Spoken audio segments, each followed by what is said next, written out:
So, yun guys, nandito na naman tayo sa tanim ko guys. Ito na yung tanim ko nung nakaraang 2 linggo. Napakatagal niya tumubo guys. Yung ampalaya na yun, hinintay ko siya ng matagal. Halos magdadalawang 2 linggo siguro guys. Tapos ito ngayon na yung resulta ng paghihintay ko. Ito na siya guys. Yan na. Yan guys.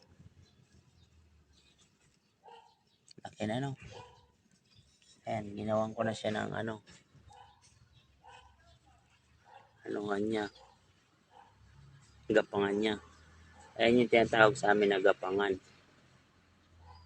Guys, oh my God! Wow! maano na nga guys yung namin, yung plat namin. Madamo na. Ayan. Ayan guys, madamo na yung plat namin. Hanggang doon yan. Ayan. Madamo na. Hindi namin nalilinisan kasi masyado akong busy sa trabaho.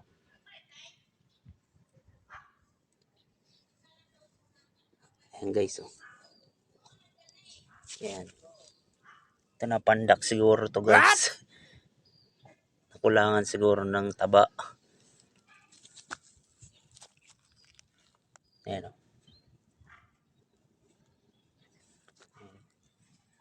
Kasi yan guys yung pagapangan niyang kagagawa ko lang niyang kahapon guys.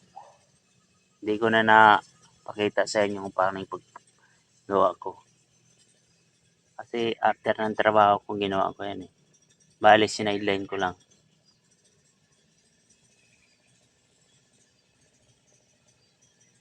Ayan guys.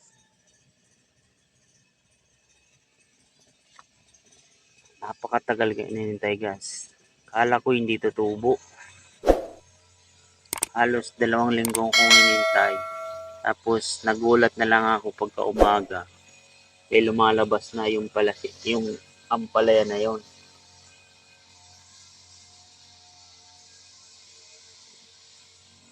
Maganda pa rin talaga nagtatanim ka guys. Kasi sabi nga nila, pag may itinanim, may lulutuin. Yun tayo eh. Sa paghihintay ko nito, ang tumubo siya guys. Nawala na ako ng pag-asa nun. Kala ko hindi natutubo. Sabi ko namatay ata yung tinanim kong buto ah. Yung pala, ganun lang pala yun. Katagal maghintay. Bali, nag-search rin ako sa YouTube kung gaano siya katagal. Ang pakasabi doon, lang 1 week lang tapos lalabas na siya. Pero halos 2 linggo ako naghintay guys. Tapos yun, after nung 2 linggo, lumalabas na siya. Sabi ko, ayos ah. Tumubo rin sa wakas. Kaya ngayon, hintayin na natin siyang gumapang, magkabunga. Tapos ang paka-search ko sa YouTube nung guys, pag unang bunga niya, tatanggalin pala yan. Para yung taba ng ampalaya, hindi mapunta sa bunga. Para mas lalo siyang mag-grow. What? Yung mas lalo siyang hindi mabuwasan yung taba niya para lumaki siya ng lumaki, malusog. Ang inaano nga nito guys, wala pa akong pang spray para sa uod eh. Ewan ko lang kung tatanungin ko pa yung boss ko. Tapos ito pala guys yung talong ko. Sana all. Hindi nabuhay dito. Ewan ko nasa na yung talong ko dito. Nung punla ko diyan. Wala, hindi nabuhay. Ewan ko masela nata po yung talong. So, yan siya guys oh.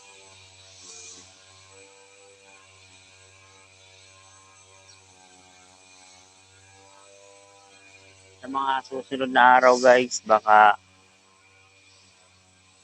linisan namin to. Kasi magtatanim rin ako ng talong eh. May punla ako dito guys, yung isa kong punla. Iwan ko na ano na siya, tumubo na. Punla ako sa ano eh. Gumawa ako ng punla na yung ginamit kong lupa ay ano, loam soil na. Kasi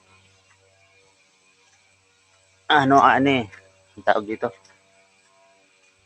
Mas maganda siguro yung tubo nung pag ano, maano siya, mataba yung lupa. Tingnan natin guys kung tumubo na siya.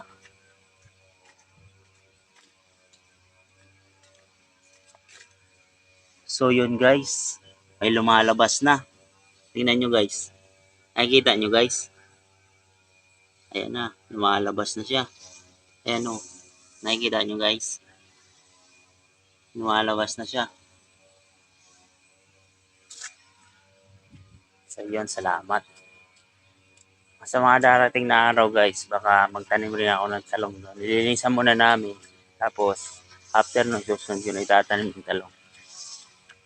Update ko lang kayo guys sa susunod. Nandito na lang muna. Salamat.